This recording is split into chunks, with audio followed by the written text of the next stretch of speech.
こんにちは、長谷川夏樹です。今日は台風です。I took photos of my friend's house in the mountainside. My friend recently bought an old house in the mountain area where they found a lot of unique stuff, including very personal stuff like journals.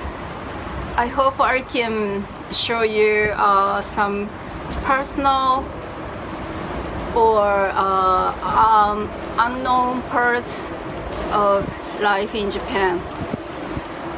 Hope see you very soon in Serbia after I survive this typhoon. Bye bye.